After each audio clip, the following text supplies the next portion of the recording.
So, in putting up my Halloween decorations and going through the attic, I noticed there's a lot of things just in my house in general that need to be fixed or repaired. And there are probably things around your home that need replacing. You just don't realize it yet.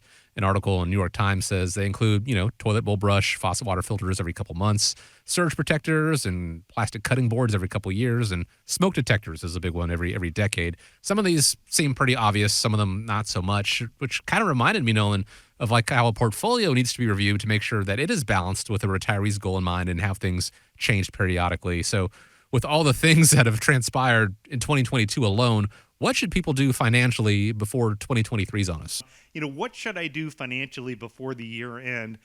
Is number one is you look to max out some of your savings rate. You only have until December 31st to reach your 401k maximum contribution limits. 20,500 this year, or it's 27,000 if you're 50 or older. If you aren't going to get there, consider increasing your contribution rates for your remaining paycheck. Take a look at rebalancing your portfolio. Rebalancing your portfolio should be considered throughout the year, but now is really a good time to check with your investments to make sure that they're still allocated properly. Number three is consider a Roth conversion. Considering converting some of your pre-tax IRA assets to a Roth, especially if you still have room before you move into a higher tax bracket. You'll pay the taxes now, but the money could grow tax-free if distributed after 5 years and after you hit age 59 and a half. And why not pay taxes while some investment accounts are much lower than they were a year or two ago? Don't forget to take your required minimum distribution. So those of you who turned, 70 and a half before 2020 are required to take distributions. And anyone born after July 1st, 1949 should start taking them at age 72. If you donate to charity and you're not familiar with how to donate to charity from your required minimum distribution, be sure to talk with your financial professional and accountant, because there can be some great tax strategies there to have a bigger impact on the charitable organizations that you feel important about. Tax loss harvesting. If you made money on the sale of some of your assets this year, you may want to look at and think about selling some of your underperforming at a loss to kind of offset some of those gains and losses, to figure out where you come at with your non-retirement accounts.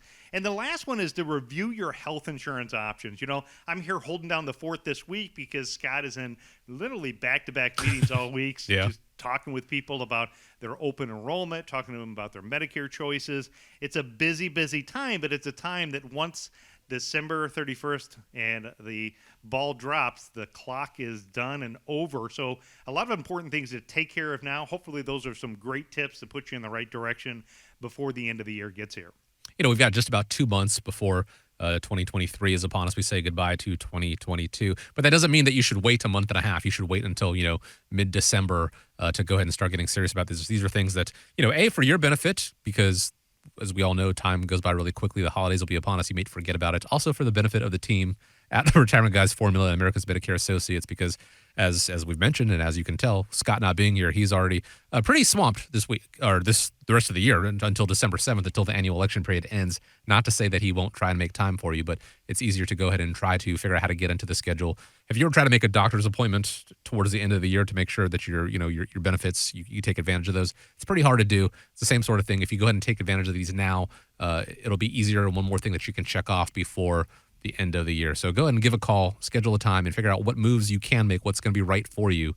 419-794-3030, or go online to americasretirementheadquarters.com. If you go to the website, don't forget to click on the events tab there. Find out more about the Baby Boomer Basics classes that are coming up at Bowling Green State University at Levis Commons, and how to go and reserve a seat for that as well. That is at americasretirementheadquarters.com. Going to step aside for just a second, take a quick break. There's more to come here on the show coming up after this.